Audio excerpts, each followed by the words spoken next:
concurso de Miss Universo en El Salvador. Al día siguiente, ya domingo, y entonces los muchachos se les ocurrió escenificar, había una maestra, dos maestras que iban con nosotros, que eran también parte de la, ¿verdad? Y entonces los muchachos las eligieron como Miss Universo, hicieron toda una dramatización con ellas. Por eso me acuerdo. Y al día siguiente, pues ya llegó Monseñor Romero. Y el hermano le dice, mire, estos muchachos son de los mejores del colegio. Le dice, son scouts, si ellos tienen como lema hacer una buena obra cada día, etcétera, etcétera. Y entonces, ¿por qué no les habla de la vocación? Tal vez de aquí sale algún sacerdote, algún hermano, alguien. Y Monseñor Romero en la homilía empezó a hablar y bien me acuerdo de eso porque me llamó la atención. Empezó preguntándole a los muchachos, ¿cuándo creen ustedes que fue el día más importante en la vida del Papa? El tiempo de Pablo VI. El día que lo eligieron como Papa, ¿no? El día que lo coronaron, porque se acostumbraba a coronar al Papa, ¿verdad? Tampoco. Me dice, el día del bautismo, ese fue el día más importante para el Papa, porque sin el bautismo todo lo demás. Entonces ahí Dios nos da, dice, la segunda vocación. La primera vocación es la del nacimiento, que nos da la vida, ¿verdad? Nos llama a la vida, y la segunda el bautismo. Y así empezó a hablar del matrimonio, la vocación al matrimonio, etc. Y al final dijo algunas cositas sobre la vocación sacerdotal y la vocación religiosa. Yo pensé que iba a ser al revés, ¿verdad? Que iba a empezar a hablar de yo que soy sacerdote, que llegaba a ser obispo, ¿no? Entonces me cambió a mí el esquema para eso. Y así ya, eso era en esa pequeña diócesis que les digo de Santiago de María. En San Salvador eran años muy difíciles, de muchas revueltas sociales, políticas, ¿verdad? Estudiantes que salían de la universidad a las calles a protestar, de los colegios, de los institutos, de los sindicatos, de los partidos políticos. Era una gran efervescencia en contra de las injusticias y queriendo alcanzar un país mejor. Y el ejército y el gobierno reprimiendo un poco lo que ha pasado ahora en Ecuador. Se han oído las noticias, ¿verdad? Bien tristes de cómo han reprimido a la gente, especialmente los pueblos indígenas, han sufrido mucho estos días. Pues allá algo así era. Y en la iglesia, en las parroquias, había un fuerte trabajo catequético, un poco diferente a lo tradicional. Sino de hablar, se hablaba de la justicia, se hablaba de las causas de la pobreza. Yo me acuerdo cuando mi abuela me enseñaba y me decía, somos pobres por voluntad de Dios. Esa era como una enseñanza, ¿verdad?, común. Y en esa época se empezó a decir, las verdaderas razones de la pobreza no es por Dios que sea voluntad de Él, es porque hay un sistema social, político, económico que crea la pobreza y hace pobres a muchos y ricos a un poquito allá arriba. Pero así era El Salvador y todavía en gran parte lo es. Entonces, como abrir los ojos a los campesinos y ir quitando esa idea de que somos pobres por voluntad de Dios. Eso fue como un trabajo muy fuerte en las parroquias, y no gustó a quienes siempre habían enseñado eso, ¿no?, al gobierno, a los militares, a los ricos, ¿verdad?, que somos pobres por voluntad de Dios, y cuando muramos por haber mantenido callados y haber aguantado la pobreza, entonces allá en el cielo vamos a recibir un premio. Y aquí hay que aguantar. Esa era un poco la enseñanza. Entonces, si en estas catequesis se estaba desmoronando esas ideas, pues los que estaban acostumbrados a que las escuelas, las parroquias, no, ¿verdad? Entonces no les pareció eso, y vino también la represión contra los catequistas, ¿verdad? Y contra los celebradores de la palabra. Y en una ocasión en esa diócesis de Santiago de María, a unos catequistas los asesinaron, ¿verdad? De mala forma. Los torturaron, los mataron, los dejaron en la calle tirados. Y entonces la gente fue a avisarle al párroco: mire lo que ha pasado. En un cantón que se llama Las Tercayes. Y entonces este padre dijo: pues voy a ir a hablar con el obispo, Monseñor Romero. Entonces fue a hablar con él y le dice: miren lo que ha pasado, esta es una injusticia. Tenemos que ir como pastores a acompañar a estas familias que están allá sufriendo. Monseñor Romero aceptó y fue. Y en el camino fue viendo los muertos y la masacre, y aquello terrible. Al llegar con las familias preguntó: ¿y cómo ha sido eso? ¿Y por qué? No, por ser catequistas, y que les habían acusado de subversivos y de comunistas, pero no eran catequistas. Y quienes fueron, y ya le empezaron a hablar. Y entonces él empezó ahí él siempre fue muy sensible a la gente y muy cercano, ¿verdad? Y eso empezó a mover también el piso, como decimos, su modo de pensar. Y el padre le dice: mire, monseñor, esto es una injusticia terrible, usted tiene que denunciarla públicamente para que se sepa lo que ha pasado con esta gente. Y monseñor Romero no lo hizo, pero escribió una carta al presidente de la República. El señor presidente, a usted que lo considero un amigo, le digo que he visto esta injusticia, y le dice: le recuerdo el mandamiento de la ley de Dios que dice no matar. Una carta pues bien clara, pero solo para el presidente.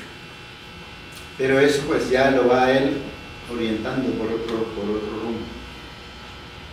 Lo nombran de esa diócesis pequeña arzobispo en San Salvador, ya, porque el obispo allá era ya muy anciano y renuncia a los 75 años, tiene que renunciar a los obispos, y el Papa pues ya está en libertad para nombrar otro sucesor.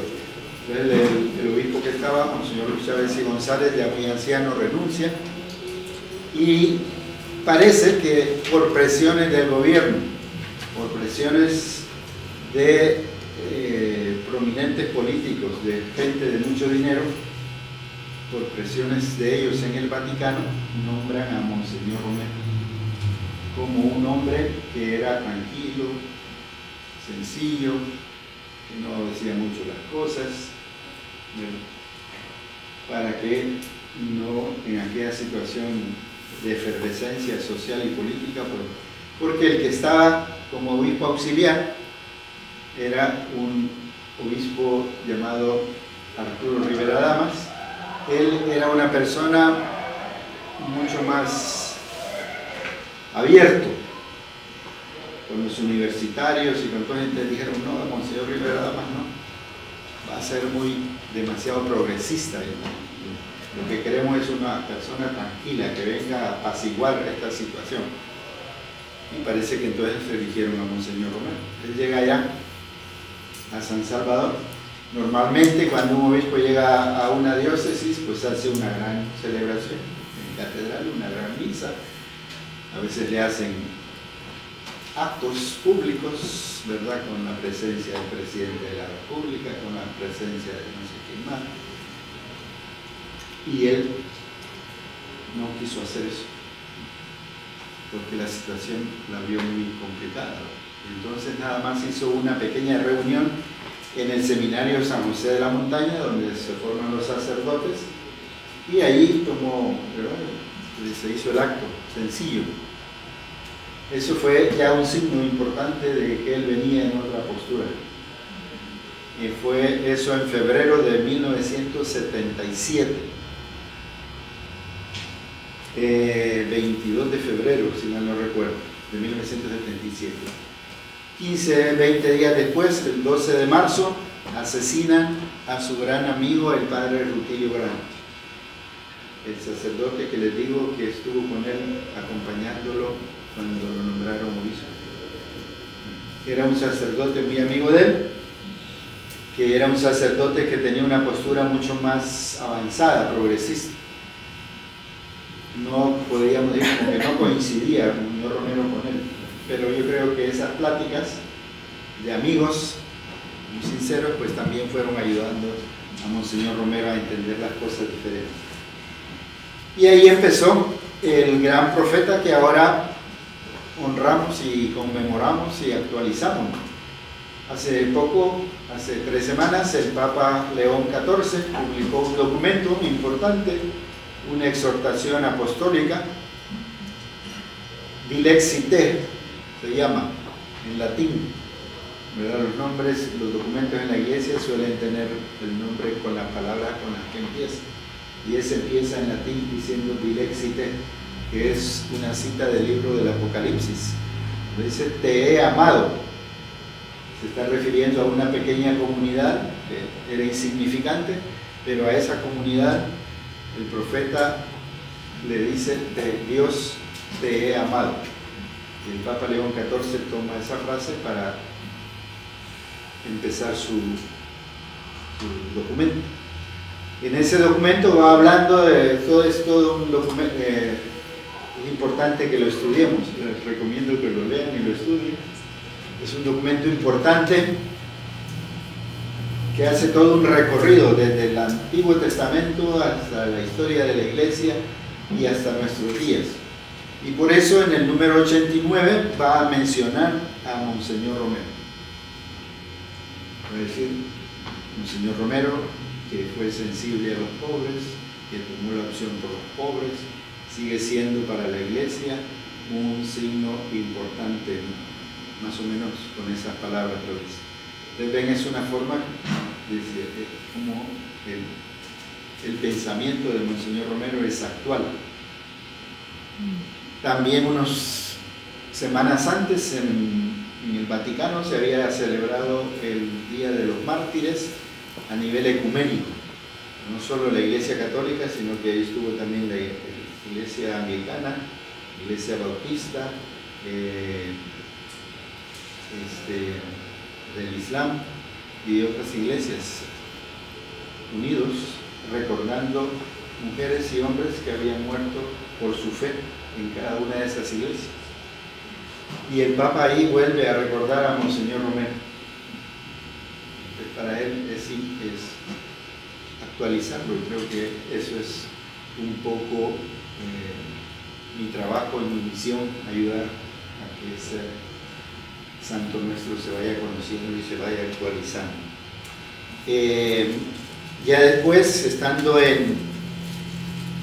en San Salvador, pues ya tuve la oportunidad de estar en algunas reuniones con él, en algunas cosas.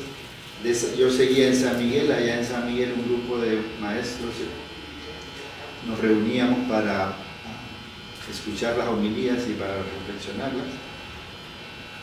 Y un día decidimos, era tal la fuerza de la voz, la palabra de Monseñor Romero, que ustedes, en aquel tiempo no había internet, pero sí estaban las ondas cortas de la radio, ¿verdad? Hay en la radio frecuencia modulada, frecuencia AM y FM y onda corta, short wave.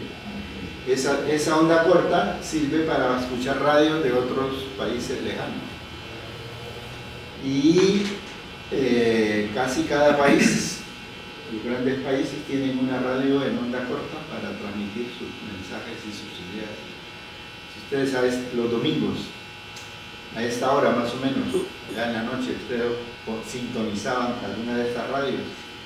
Y aquí de Estados Unidos, por ejemplo, La Voz de América, de España, Radio Nacional de España, la BBC de Londres, Radio Nederland de Holanda y así, casi todas esas emisoras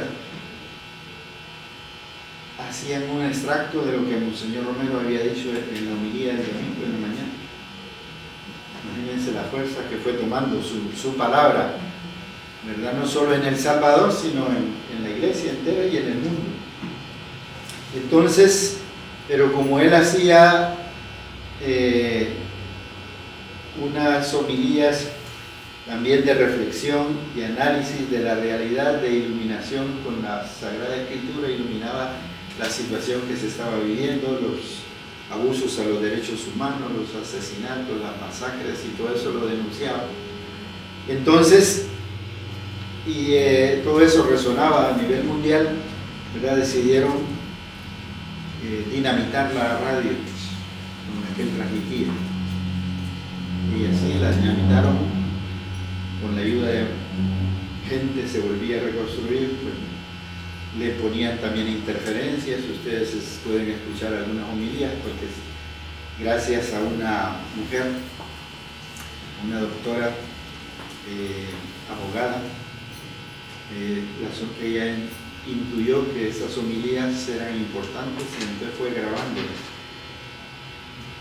Están casi todas grabadas, con algunas con interferencias que le metía el gobierno.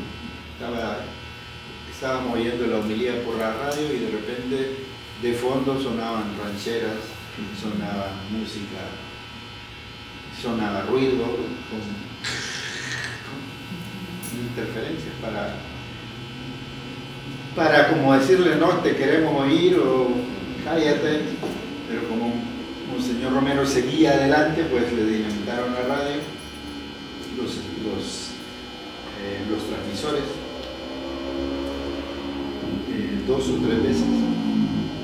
La última vez que se lo dinamitaron, va a haber otra radio de onda corta, que estaba en Costa Rica, y esa radio, para que vean también la fuerza que tenía la voz de Monseñor Romero, ellos van a decir, pues nosotros vamos a ir a las homilías de Monseñor Romero y vamos a transmitir por onda corta su homilía.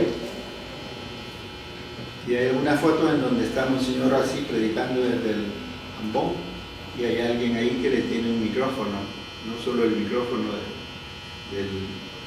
del sonido, ¿verdad?, sino el de la radio, que es Radio Noticias del Continente. Y Monseñor Romero dice, pues agradezco a Radio Noticias del Continente. Ahora mi humilde voz nunca pensé que se iba a escuchar prácticamente por todo el mundo. Eso pues va enfureciendo cada vez más a sus enemigos. Este grupo que les digo en San Miguel, que reflexionábamos, decidimos una vez apoyar la reconstrucción de la radio y hicimos una pequeña colecta. Y se la llevamos a San Salvador un domingo a escuchar su homilía.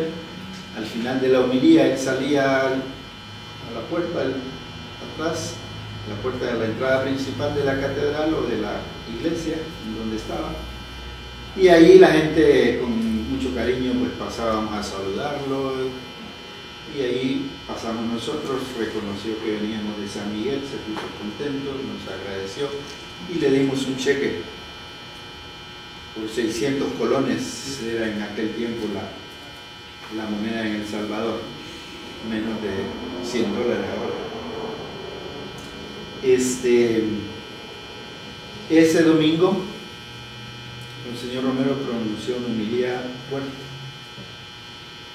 Y en ella dijo, yo quisiera hacer un llamamiento a los hombres del ejército, en especial a las bases de la policía, de la guardia, de los cuarteles. Y le dice, hermanos, son de nuestro mismo pueblo, matan a sus mismos hermanos campesinos, y ante la orden de matar que da un hombre, debe de prevalecer la ley de Dios que dice no matar. Lo mismo que le había escrito al presidente de la República en aquella carta, cuando solo se la mandó a él, lo mismo. Es como un común pensamiento, ¿verdad?, a lo largo de la vida del señor Romero, es de no matar y ir contra la ley de Dios. Y todavía les dice a los soldados, ya es hora que recuperen su conciencia y obedezcan a su conciencia antes que a la orden del pecado. Ningún soldado está obligado a obedecer una orden contra la ley de Dios. Imagínense qué fuerza decir eso en aquel momento. En nombre de Dios, pues, dice, en nombre de este sufrido pueblo, cuyos lamentos suben hasta el cielo cada día más fuerte, les ruego, les suplico, les ordeno en nombre de Dios, cese la represión. Todos los que estábamos ahí, después de cada una de esas frases, pues era fuerte, ¿verdad? Y la manera que teníamos era de aplaudir. Pero al mismo tiempo le estaban escuchando sus enemigos, ¿verdad? Y ahí deciden ya entonces poner en marcha un plan que traían ya pensándolo de matarlo, porque estaban desanimando a los soldados, podríamos decir, diciendo no tienen obligación de obedecer a los altos mandos militares cuando les manda. Algo parecido le pasó a Jeremías, el profeta Jeremías en el Antiguo Testamento. Jeremías también lo acusaron de desanimar a la tropa, y entonces van con el rey y el rey lo agarra a Jeremías y lo meten en un pozo profundo, ahí para que se muera y se pudre. Y tuvo suerte Jeremías que llegaron otros con el rey y le dijeron, mira, eso no se puede hacer, es injusto. Jeremías no. Entonces el rey lo convencen también y dice, manda, tomen 30 hombres, imagínense, 30 hombres para sacar del pozo, a ver en qué profundidad estaba allá el pobre Jeremías. Tuvo poco más de suerte que Monseñor Romero, porque Monseñor Romero al día siguiente, eso fue domingo 23 de marzo, al día siguiente, lunes 24 de marzo, a las 6 de la tarde, celebrando la misa en una pequeña capilla, una capilla como 3 veces este salón. Es una capilla que está en un hospital, en un pequeño hospital para cancerosos. Él ahí vivía, porque no quiso vivir en una casa que le ofrecían, ¿verdad? Sino que se fue a vivir ahí al hospitalito. Y ahí celebraba la misa a las 6 de la tarde, ahí está celebrando la misa. Y en la entrada principal de esa capilla, pues pasa una calle interna del hospital. Ahí se detuvo un vehículo. Monseñor Romero leyó las lecturas. Ese día leyó, parece que él cambió las lecturas, no eran las que tocaban, pero él ya quizás para irse preparando espiritualmente, y lee aquel evangelio que dice, si el grano de trigo no muere, no puede dar mucho fruto. Y el grano de trigo aquella noche iba a ser él. Terminó la homilía, no estaba así en el ambón, sino que estaba en medio del altar. Ahí estaba predicando. Y apenas termina la homilía, desde el vehículo que se paró enfrente, un especialista, un francotirador, un solo disparo, directo al corazón de Monseñor Romero.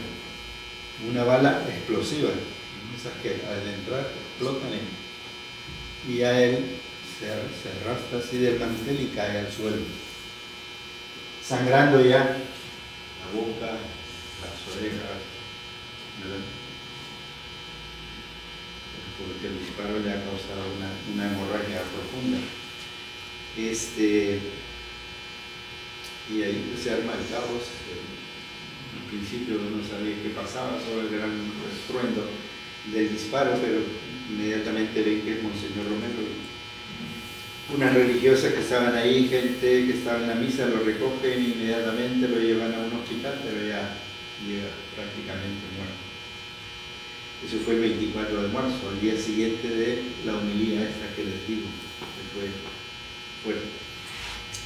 a partir de su muerte, empezó para mí como una tercera etapa del conocimiento de Monseñor Romero, porque para mí había sido él tan importante que volví a escuchar y a leer las homilías de él.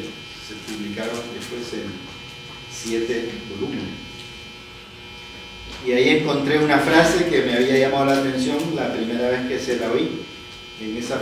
Dice: yo quisiera que lo principal de mi predicación lo retomaran como una catequesis. Él es predicador, pero dice: yo quisiera que eso como una catequesis. Y yo, que es desde cipote, decimos allá, desde chavalo, desde niño había sido catequista de otros niños, pues me llamó la atención eso, que como una catequesis. Y al ir leyendo las homilías me di cuenta que efectivamente él, como un gran catequista. Y entonces se me ocurrió leerlas todas e ir entresacando la catequesis de Monseñor Romero, lo que él dice sobre los sacramentos, sobre los mandamientos, sobre la liturgia, sobre la oración, sobre la Iglesia, la Virgen María. Y después de tener seleccionado ese material, publiqué este librito, El Catecismo de Monseñor Romero, en donde yo recojo con los temas del catecismo en forma de preguntas y respuestas. Yo de niño aprendí también el catecismo así, por preguntas. La catequista, una señora anciana muy santa también, nos hacía preguntar, que nos aprendiéramos de memoria la respuesta. ¿Quién es Dios? Y teníamos que aprender de memoria. Dios es un ser supremo, omnisciente, omnipresente. No sabíamos lo que decíamos en esas palabras, pero había que aprendérselas de memoria. ¿Dónde está Dios? Ese era más fácil. En el cielo, en la tierra y en todo lugar. Y así. Entonces yo fui viendo que en esos 3 años de arzobispo él va abordando todos los temas del catecismo. No así de forma ordenada, sino que dispersa, pero entonces yo lo que hice fue ordenarlo y hacer las preguntas. Por ejemplo, ¿cuándo sucederá la segunda venida de Cristo? Y encontré, pues dice, se predica tan intensamente esta segunda venida de Cristo en los primeros tiempos que muchos llegaron a pensar que ya era próxima. Pero el Evangelio de San Lucas, hablando del mismo Cristo, nos desengaña. Ese día se había leído el Evangelio de San Lucas. Cuidado, que nadie os engañe, porque muchos vendrán usando mi nombre y diciendo, yo soy, o bien, el momento está cerca. No vayan tras ellos. Cuando oigan todo esto, sepan que primero habrá guerras, revoluciones, etc. Y sigue anunciando también, dice Monseñor Romero, la persecución. Todavía hoy día, ¿verdad? Encontramos gente que está anunciando que el fin del mundo va a ser el año tal. Y así, entonces, eso, porque yo trabajo bastante con parroquias, con comunidades, así como ustedes aquí, entonces era como una forma de presentarles el material de Monseñor Romero, la catequesis. Por ejemplo, ¿quién es Dios? ¿Quién es Jesucristo? La Iglesia, ¿en qué consiste la fe? Todo eso.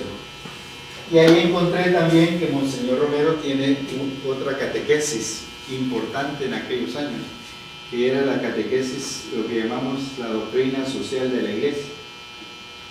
Ustedes seguramente también estudian o van a estudiar en estos cursos de RECA, la doctrina social de la Iglesia. ¿Qué es lo que la Iglesia enseña sobre los problemas sociales? La economía, la tenencia de la tierra, el derecho a organizarse. Todo eso también Monseñor Romero lo va tocando a lo largo de 3 años. Armando, una pregunta. Sí. Esa decisión que toma Monseñor de tocar la parte social, ¿fue idea de él mismo o alguien se la forzó, o como quien dice, que le obligó a hablar de ese tema? Dijéramos que se vio obligado por la realidad que se estaba viviendo, porque todos pues como les digo, había manifestaciones, había huelgas, había masacres, había asesinatos. Entonces, la tierra allá en El Salvador estaba dominada por 14 familias.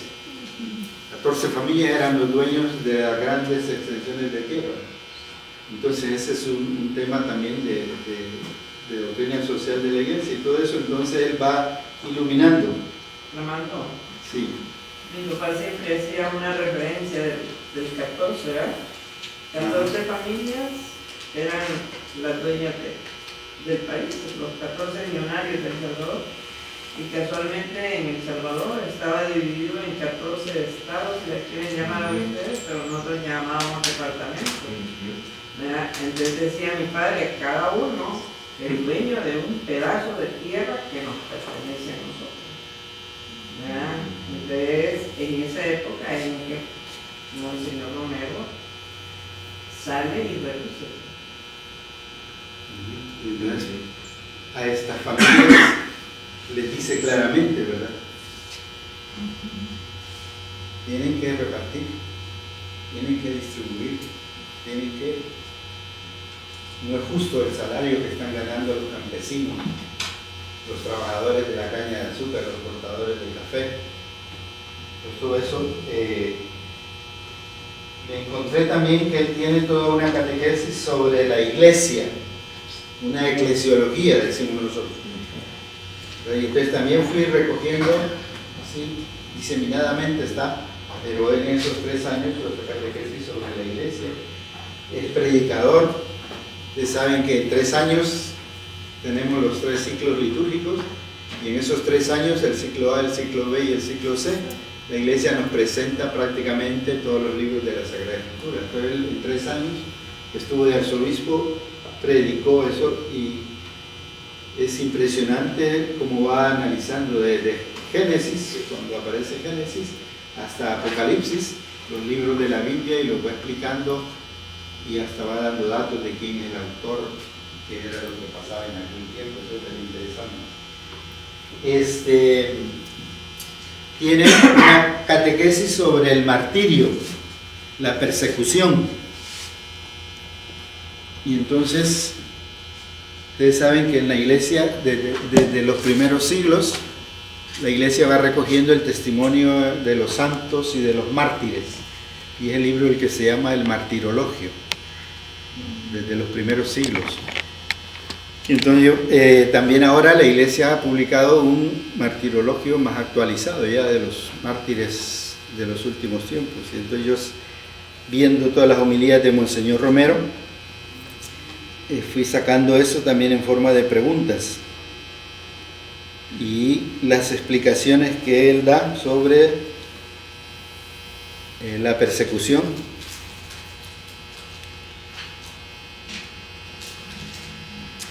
¿Por qué la iglesia sufre la persecución?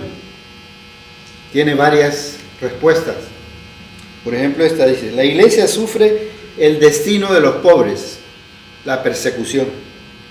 Se gloría nuestra iglesia de haber mezclado su sangre de sacerdotes, de catequistas y de comunidades con las masacres del pueblo, y haber llevado siempre la marca de la persecución, precisamente porque estorba, se le calumnia, y no se quisiera escuchar en ella la voz que reclama contra la injusticia. ¿Verdad?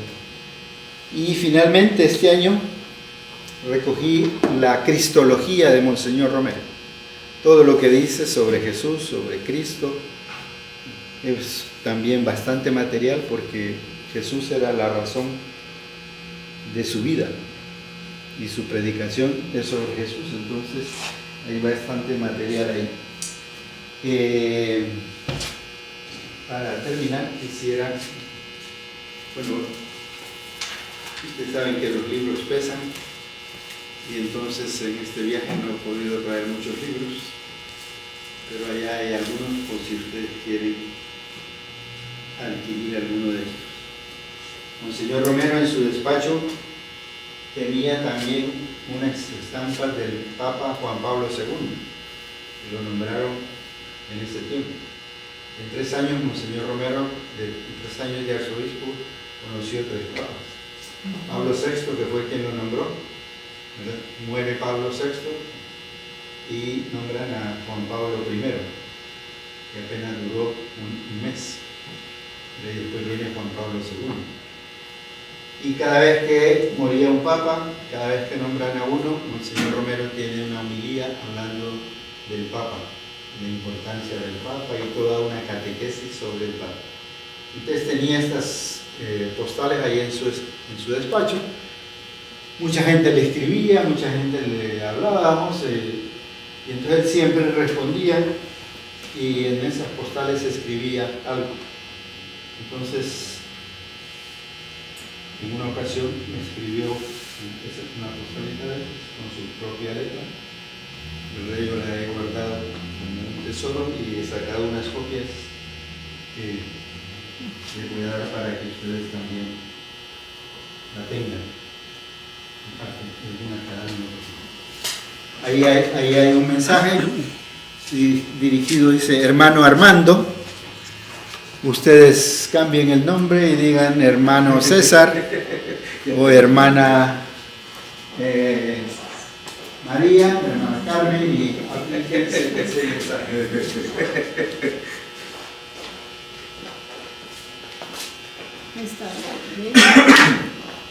Tiene una letra, como ven, como decimos, de doctor, ¿verdad? Hay que ponerse bien los ojos para leerla, pero sí se entiende. Y vamos a terminar con una oración cantada. Hay una canción muy bonita, me gusta mucho, de un sacerdote. Esta la compuso un padre español. La compuso un padre español basándose en una canción española. En España le cantan a la flor de romero, esa planta que se llama así, el romero, la flor. Y él entonces la va aplicando a la flor de romero, pero a la flor ¿verdad? Que conocemos, pero también la va aplicando entonces a Romero, el señor Romero. Y ahí intercala la palabra de Monseñor Romero. Lo que está en cursiva es la palabra de Monseñor Romero, y lo que vamos a escuchar en cursiva es la voz de Monseñor Romero. El resto es el canto. Espero que la tecnología nos ayude. Yo no soy muy experto tampoco en tecnología.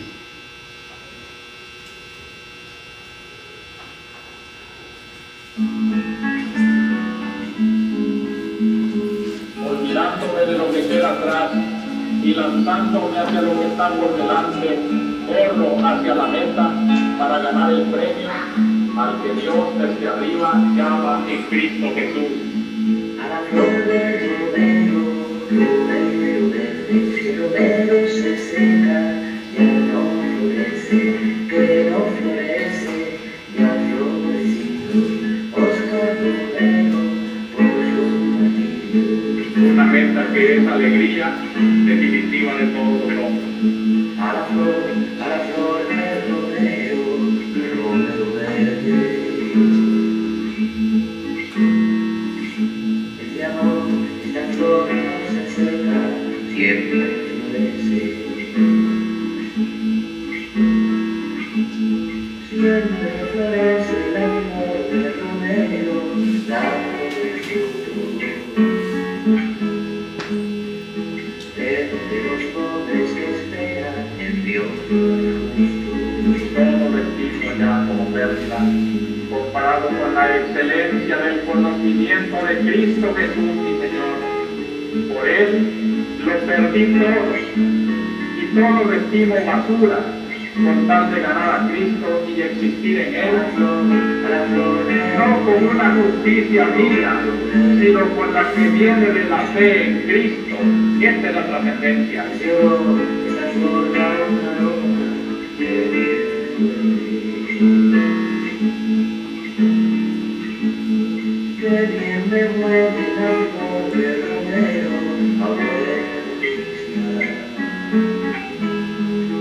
Felices los que sienten hambre y sed de justicia. Hay muchos que quieren una justicia mía, una justicia de hombre. No trasciende. No es esa la que me salva, dice San Pablo. Es la justicia que viene por la fe de Cristo, mi Señor. A la flor del rosero,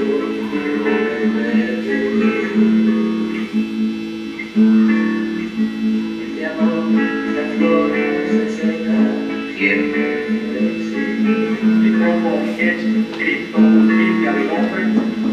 Dice, para conocerlo a Él y la fuerza de su resurrección y la comunión con sus padecimientos, muriendo su misma muerte para llegar un día a la resurrección de entre los muertos. Ven como la vida recobra todo su sentido y el sufrimiento ya es una comunión con el Cristo que sufre y la muerte es una comunión con la muerte que redimió al mundo. A la flor del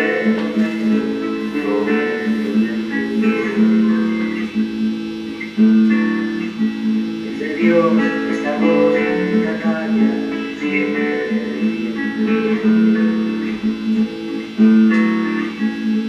siempre defiende la voz del Romero al pueblo testigo. Y con amor a la vida, unirse de Cristo. ¿Quién puede sentirse inútil ante este tesoro del que ha encontrado a Cristo, que le da sentido a la enfermedad, al dolor, a la opresión, a la tortura, a la marginación? No está vencido nadie, aunque lo pongan bajo la bota de la opresión y de la represión.